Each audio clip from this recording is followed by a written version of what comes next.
Have you ever noticed an unusually bright star above the horizon in the evening? If so, you've probably wondered what it is. The answer might surprise you.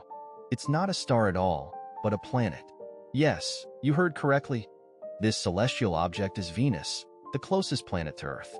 It's named after the Roman goddess of beauty, though, in my opinion, the Romans were a bit hasty with that choice. You can see Venus with the naked eye, simply by stepping outside.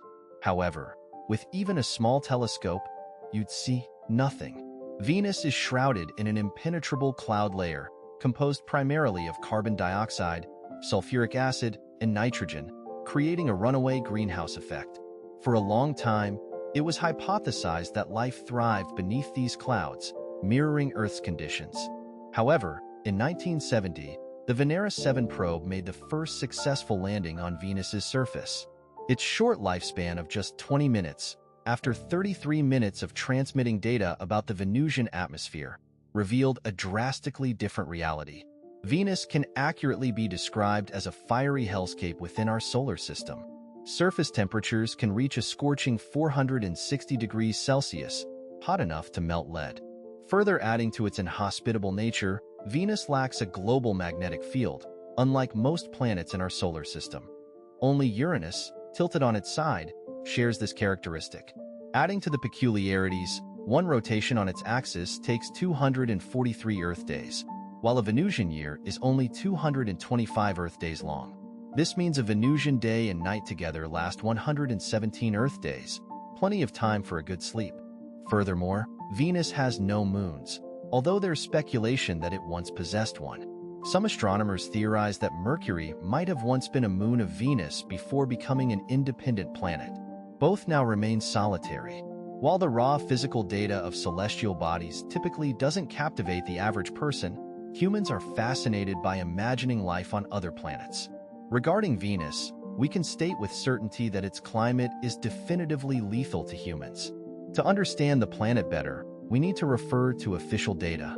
Venus is slightly smaller than Earth, having 95% of Earth's diameter and 81% of its mass. Its gravity is almost comparable to Earth's. A person on its surface wouldn't experience the Martian lightness. If someone were to drill a tunnel straight through Venus, it would likely take 3 or 4 days to reach the other side. Atmospheric pressure on Venus is equivalent to that found 900 meters below the ocean's surface. The pressure is so intense that it even compresses carbon dioxide into a supercritical fluid, a strange, dense substance. This immense pressure crushed the Venera 4 probe at an altitude of 28 kilometers due to design flaws. The actual atmospheric pressure at the surface of Venus is a staggering 93 atmospheres, a figure that would be unimaginable for the probe's designers. Future Venusian probes must account for this extreme pressure. The Venusian world is a nightmarish combination of extreme heat, capable of melting lead, and a suffocating greenhouse effect caused by its incredibly thick cloud layer. The planet's atmosphere is engaged in a perpetual global hurricane, a phenomenon that has raged for millions of years. Wind speeds at the cloud tops reach 140 meters per second, while near the surface, atmospheric movement is almost imperceptible. Venus also experiences lightning storms and sulfuric acid rain. However, this rain evaporates before reaching the surface, a phenomenon known on Earth as virga. Numerous probes that have flown past or briefly landed on Venus have provided glimpses of its surface. The planet is divided into 2 major continental regions, Ishtar Terra and Aphrodite Terra. The Magellan probe, after piercing the dense cloud cover, captured images showing lava flows, ancient volcanoes, hundreds of craters, and extensive mountain ranges, including Maxwell Montes, Venus's highest peak, approximately 11 kilometers high, taller than Mount Everest.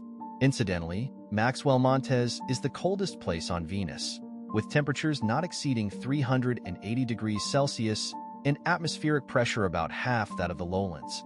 The Venera 13 lander delivered the first color panoramic photograph of the Venusian surface, revealing rusty, granular soil and dark brown basaltic rocks, surprisingly young, less than 500 million years old. Venera 13 remained operational for a record 2 hours and 7 minutes, transmitting fascinating images and even unexpected sounds resembling thunder and strange pops, before the harsh Venusian climate ended its mission. The most crucial question for humanity is whether Venus could be colonized. In other words, can we terraform it or colonize it in some other way? There's an interesting aspect to consider. Venus's extensive atmosphere consists of numerous layers with significantly varying conditions. The most promising area for human habitation is the tropopause, a 15-kilometer high region with temperatures ranging from 20 to 37 degrees Celsius and Earth-like pressure. Plans call for creating a floating colony of enormous airships, enclosed in titanium spheres lined with Teflon and filled with Earth's atmosphere, providing a natural shield against solar radiation.